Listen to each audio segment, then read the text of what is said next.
Saya ceritakan ini supaya Anda tahu. Nah, kemudian anak Adam turun-temurun. Dalam wayang disebut anak-anaknya Adam dan cucu-cucunya Adam disebut Sang Hyang. Jadi kalau Sang Kuryang itu Sang Guru Hyang. Jelas ya? Sang Guru Hyang. Jadi Anda jangan salah sangka kepada berita pop mengenai Sang Kuryang. Harus Anda pelajari. Di sini tidak ada Sunda, tidak ada Jawa. Jauh lebih tua daripada Sunda Jawa, yang merupakan sentimen 6 abad terakhir sekarang ini. Kita ngomong sesuatu yang lebih universal, yang lebih sejati. Nah, ada Sang Hyang Sis, Nabi Sis kalau dalam Islam. Sis ini punya anak Yazid Anwar, Yazid Anwas. Yang satu menurunkan manusia yang diasuh oleh Semar, yang satu diasuh oleh Togop. Nah, gampangannya gitu. Ini boleh Anda sebut simbolisme, boleh Anda sebut beneran. Tapi yang ingin saya katakan kepada Anda bukan itu terserah mau percaya atau tidak. Tapi saya ingin katakan sama Anda, setelah ada akselerasi populasi dari Adam ke anaknya, cucunya dan seterusnya, kelengkapan-kelengkapan itu kemudian terdistorsi. Ada yang A, B, C, D, E, F, G lengkap. Ada yang bangsa yang kemudian yang tumbuh cuma A, B, C tok. Ada bangsa lain cuma D, E, F tok. Ada yang C, D, E tok. Nah, saya ingin bilang sama Anda bahwa manusia Nusantara ini adalah satu-satunya bangsa yang tingkat kelengkapannya paling tinggi di antara semua anak cucu Adam. Anda tepuk tangannya menunjukkan bahwa Anda tidak yakin-yakin amat dengan pernyataan saya, betul enggak? Terserah, enggak apa-apa. Tapi masukkan itu menjadi filemu untuk supaya kamu tahu suatu hari, iya ya, saya lengkap ya saya. Gini bisa, gitu bisa. Pas sembayang, pas nyolong.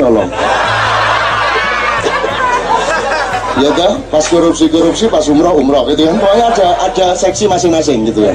Tapi pokoknya Anda punya kelengkapan yang luar biasa.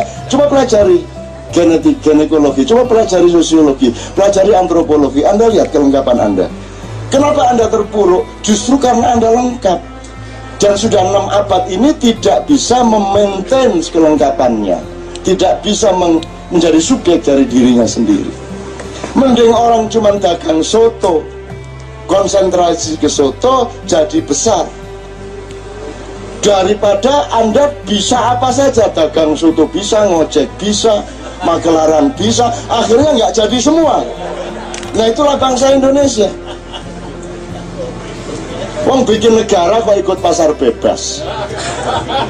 Lo kalau pasar bebas nggak usah negara, ya bebas aja. Pasar bebas kok nganggo negara.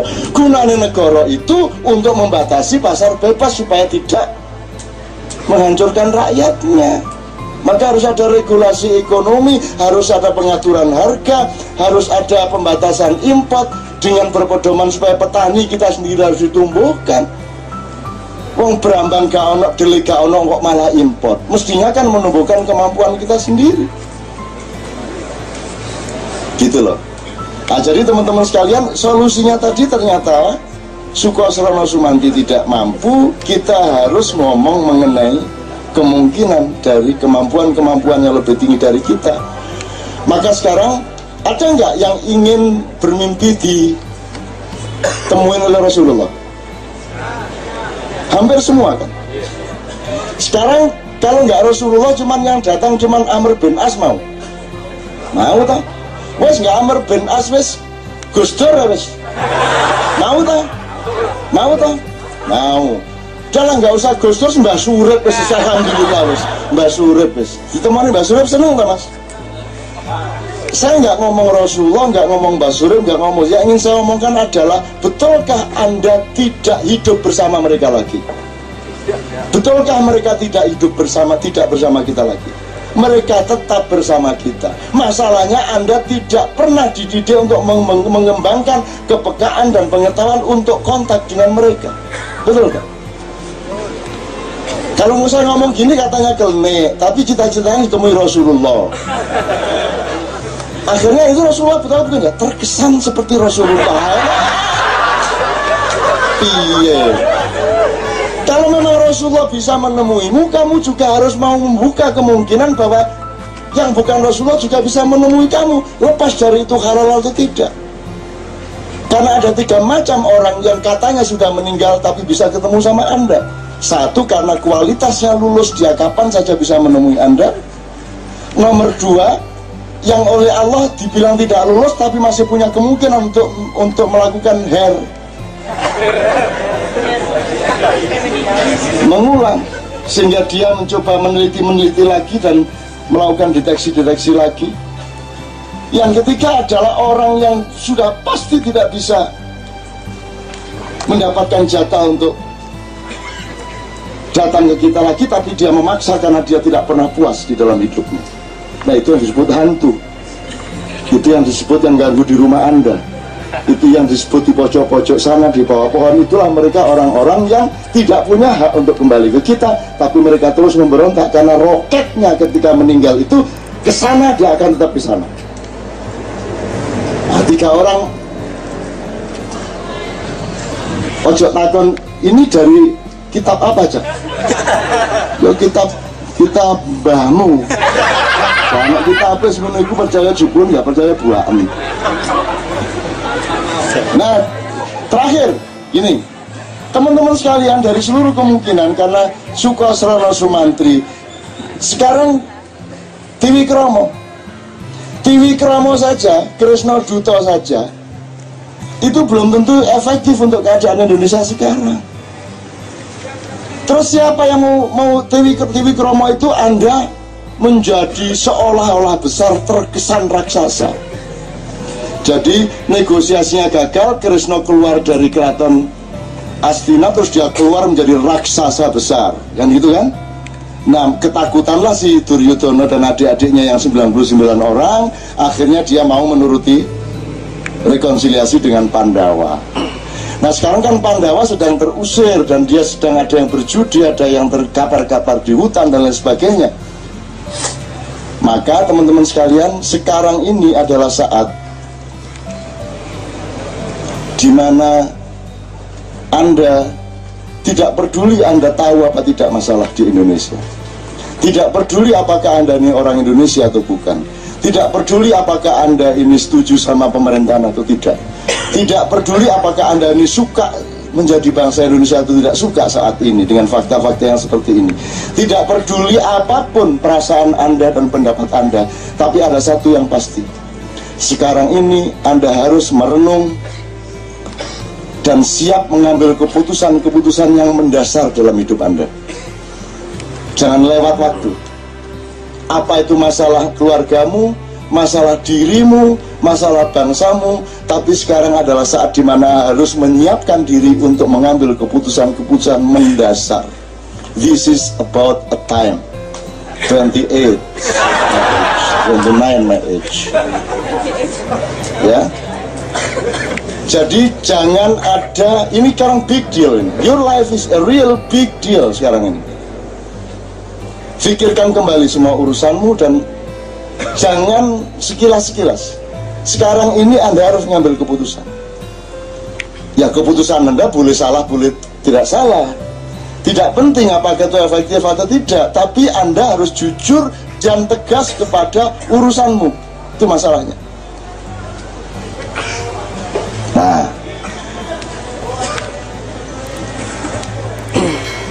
gelombangnya sekarang semua begitu. Tadi saya bilang sama Mas Wan, ini sedang ada energi yang sangat bagus turun dari langit malam hari ini. Anda rasakan, Anda sehat di dalam sakit Anda sekarang. Anda jernih di dalam keburaman Anda. Rasakan aja. Anda sekarang penuh semangat di dalam keputusasaan Anda. Jadi fakta Anda sebenarnya fakta yang menggelisahkan, tapi kok rasanya kok saya kok oke ya gitu. Ya, rasakan. Sekarang sedang turun itu, dan Anda dibantu Tuhan untuk mengambil keputusan-keputusan besar. Saya melakukan itu.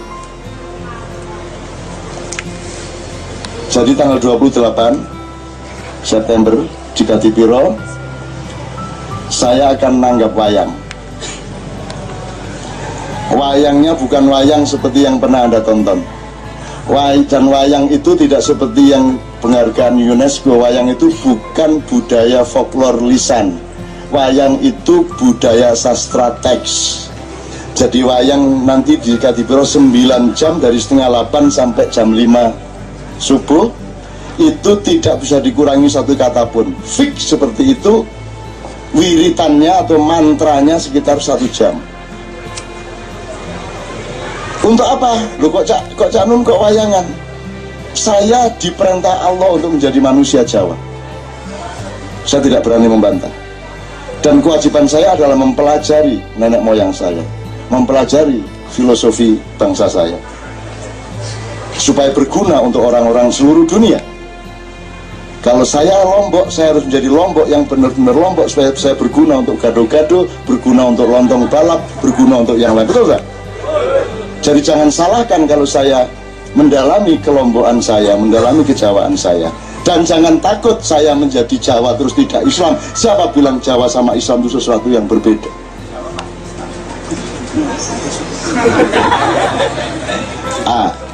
Wayang itu 9 jam. Yang saya ambil adalah lakon yang belum pernah dipentaskan oleh siapapun, yaitu Seno Suci, bukan Bimo Suci. Seno Suci. Loh, untuk apa wayangan? Loh, ini sama dengan kalau NU Istighosah.